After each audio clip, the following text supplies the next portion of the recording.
Hi, hello, I'm Darby. Welcome to my channel.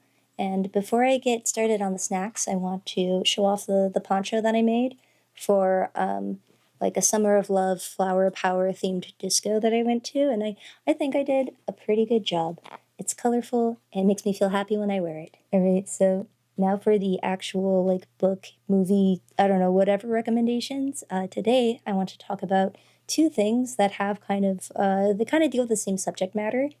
I want to talk about Antkind by Charlie Kaufman and Gimlet Media's Reply All, episode number 158, In Search of the Missing Hit. So yesterday I finally finished reading Antkind by Charlie Kaufman, and if his name is familiar to you, it's because he is the director behind, genius films, in my opinion, like Eternal Sunshine of the Spotless Mind, Being John Malkovich, and most recently, I'm thinking of Ending Things. This is his very first book, and in 2016 he is quoted as saying that he was writing it in such a way that it would be unfilmable because it is itself about an impossible movie. Yeah, so this book is about a man who watches a film that changes his life. It is a 3-month-long stop-motion animation film by an outsider artist who took 90 years to complete it completely by himself. Yeah, so the main character watches this film, and he believes it has the power to change the world if only everyone can see it. The only problem is that the only copy of it is destroyed, the filmmaker is dead, and as far as he knows, he is the only living person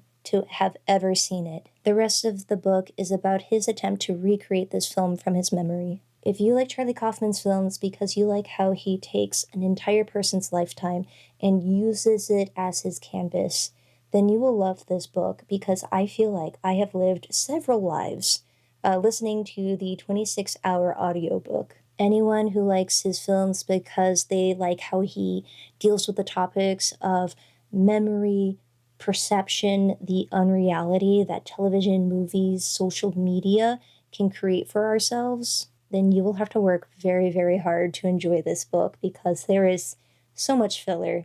All of the filler is very entertaining. If I, Darby, myself, wrote a paragraph of the stuff that I thought was excessive, I would feel like a genius. The book is funny.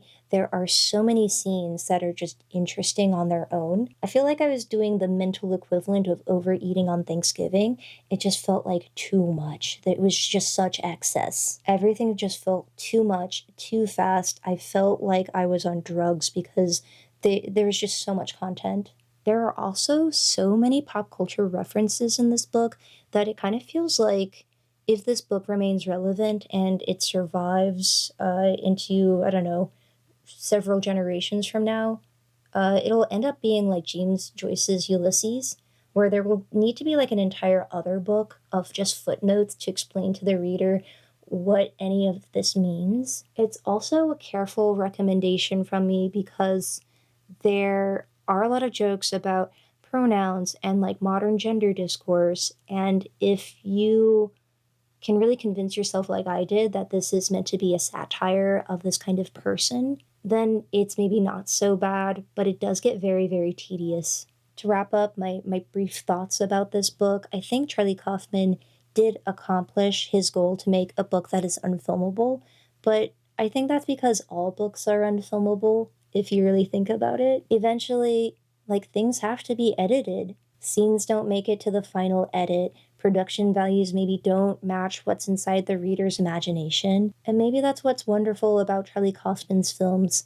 They have received a lot more editing, something I wish this book had slightly more of. Okay, so as I was reading this book about a man trying to recreate a film by going to hypnotherapy, doing all these kind of strange, surreal things in order to reproduce it in his mind so that he can then write about it in a book, it reminded me of people attempting to do a very, very similar thing, but in real life. I'm, of course, talking about one of the best podcast episodes on the internet to ever be made, and that is Reply All's episode number 158, In Search of the Missing Hit. It is about a man who remembers this pop song that used to play every day on the radio when he was a young teenager. He remembers the lyrics, he remembers the melody, but he's unable to find it anywhere online. It's not on YouTube, it's not on Spotify, it's not on any of the streaming apps. He can't even find it in like genius.com. He can't find it on these like lyrics websites. It is as if it has completely vanished. And when he tries to find other people who've also heard the song,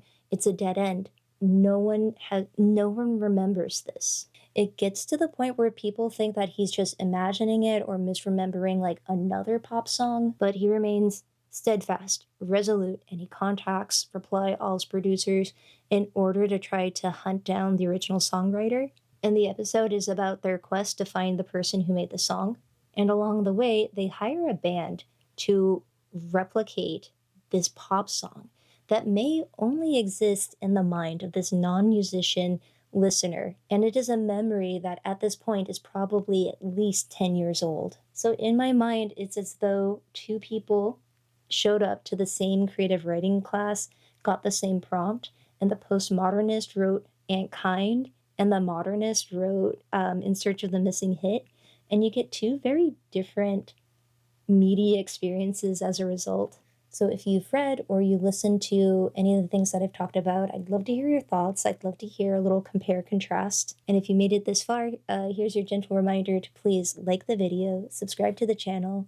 Thank you for watching. Bye-bye.